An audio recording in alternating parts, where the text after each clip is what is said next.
Alors on prend un petit avion de la Costeña, qui est la compagnie nicaraguayenne qui fait des vols intérieurs. On va sur Corn Island pour 8 jours. Enfin, c'est un archipel qui est composé de 2 îles, Big Corn et Little Corn. Nous, on va reprendre après un bateau jusqu'à Little Corn. C'est une île sans voiture. Voilà, donc à nous les plages de sable fin et les récifs coralliens.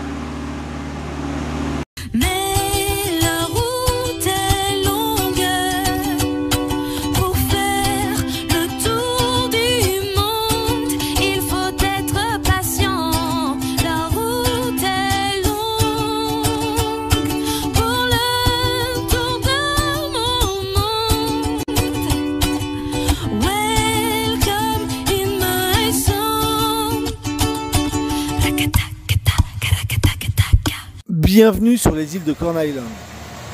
Ces 2 îles ont servi de repère aux pirates des Caraïbes.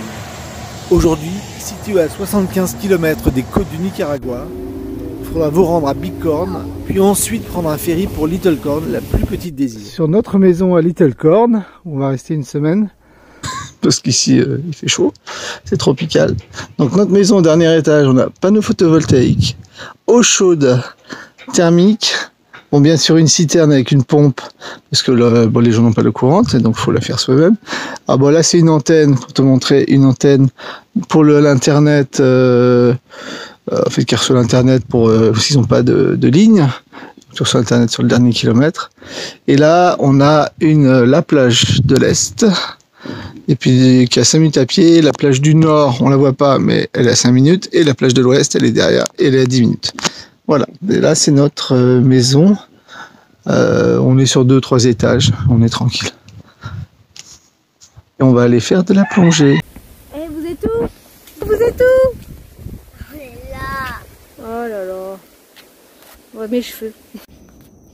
En fait, on regarde les fruits du jacquier, là, il y a Chloé qui s'en va, mais là il y a des papayers, là juste devant. Et derrière, il y a je sais pas combien de jacquiers autour de nous, là. Hop.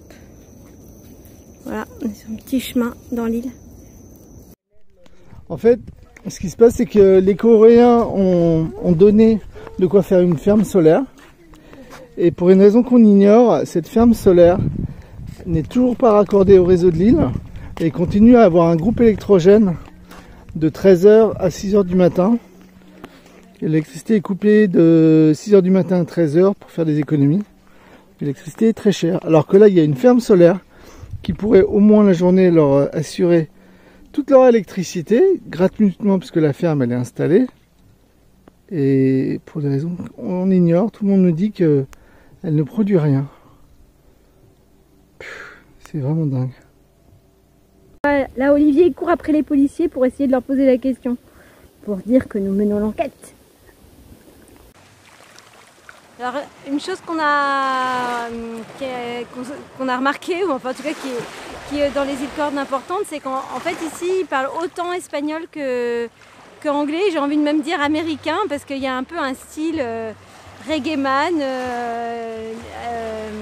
jamaïcain, et en fait plutôt de parler yeman, américain, etc. Donc du coup ça donne vraiment une tonalité. Ils parlent en créole aussi, donc du coup ils ont vraiment leur langue à eux qu'on ne comprend pas.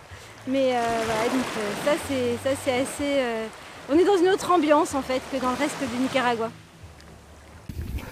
Ah voilà, notre coco, commandé, décroché du jardin. Thank you. Is it coconut for milk or for coconut for the sweet? This for eat. The dry one is what you Okay. use for the milk. Ok. Je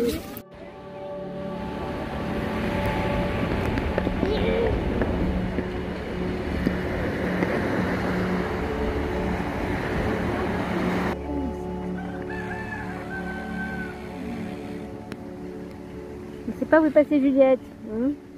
Derek's Place est un endroit au nord de l'île, totalement isolé et en totale autonomie.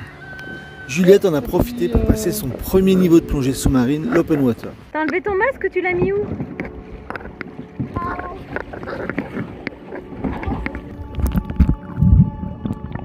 Il est où le requin Doris?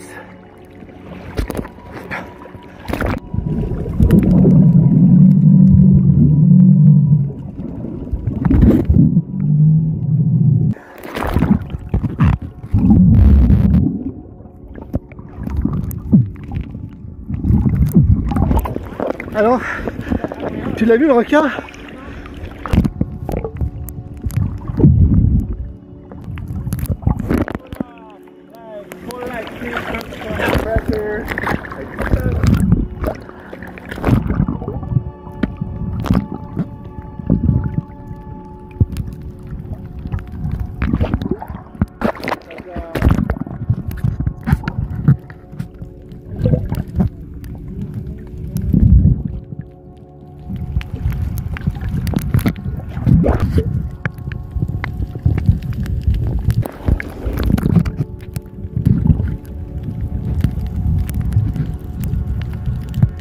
Voilà, cette plongée est terminée. On a eu la chance de voir un requin-baleine. On n'a pas vu grand-chose d'autre, mais on nous a dit que autour de Corn Island, il y avait des sites de plongée magnifiques.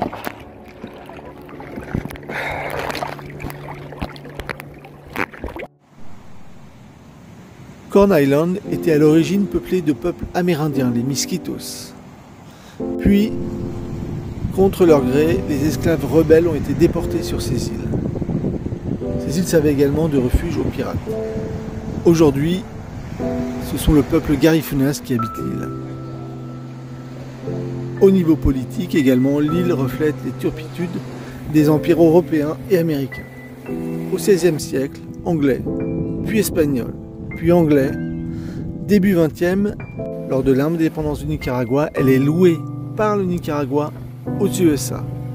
Jusqu'en 1970 où elle est définitivement rattachée au Nicaragua. Marc? Ici, pas de voiture, pas de moto, pas de route, pas de parking, pas d'enfants à protéger d'un véhicule menaçant. Bah, c'est le coucher du soleil à Little Corn. Et Big Corn doit être par là-bas. Attendez, je vais essayer de vous la montrer. Voilà, on voit Big Corn au loin. Wouhou! Ici, nous entendons le son des oiseaux. On entend le son de la mer, des feuilles des arbres, des gens qui parlent et qui trinquent. Vous m'avez compris, sur Little Corn, on écoute la vie. Alors il y a eu une très gros orage hier. Là on fait des petites courses avec Chloé et Marc. Et en fait maintenant la mer elle est mais hyper calme. C'est voilà, et on voit un petit peu Big Corn là-bas. Et là c'est le port. Voilà. Hop. Là on part en expédition. On ne sait pas si on arrivera à franchir le cap nord de l'île. Mais bon, on essaye. Là, le cap nord il est là-bas. Hop. Et on est là. Bon, c'est pas non plus une méga expédition.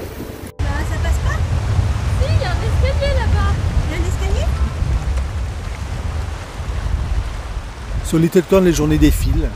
Excursion, plage, repas avec langoustes. Déjà 6 jours qu'on est là. On est sur un petit hôtel pour déjeuner. Voilà, donc je prends la vue de notre table. C'est pas si mal. Voilà, il est temps de partir. Il est temps de dire au revoir à Little Corn. Une île qui restera longtemps dans nos cœurs.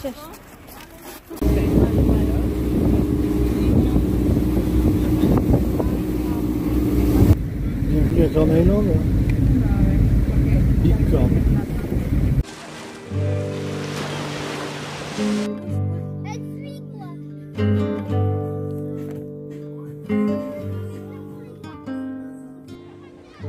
Nous voici à Big Corn Island pour 2 jours. L'île est 2 fois plus grande que Little Corn. 10 fois plus peuplée avec 6000 habitants. Une route avec des voitures qui fait 12 km, qui fait le tour de l'île.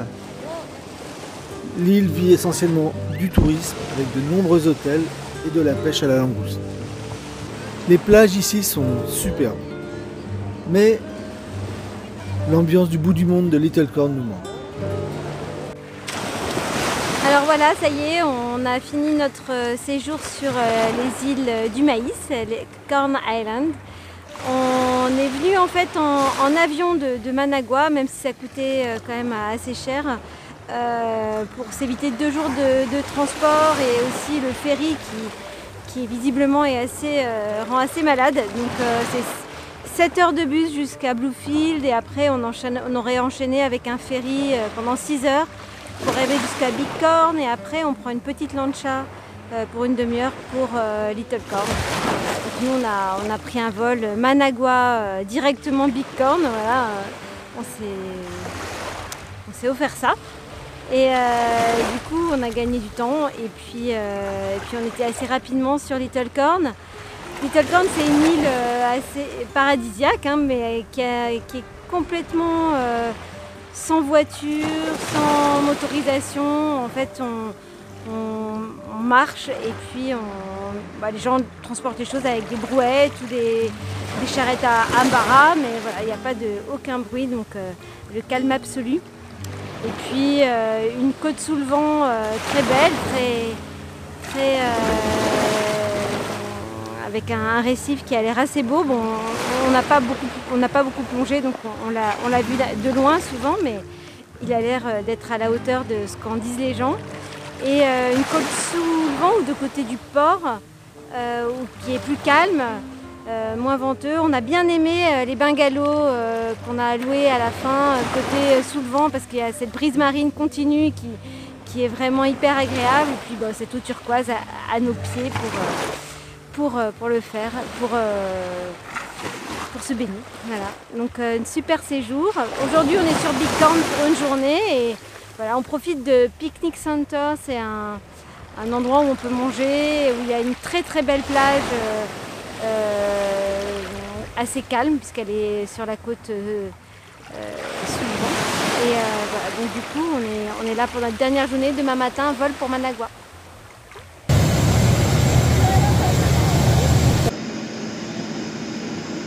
Ben voilà, le voyage à Bighorn est terminé, on espère que ça vous a plu.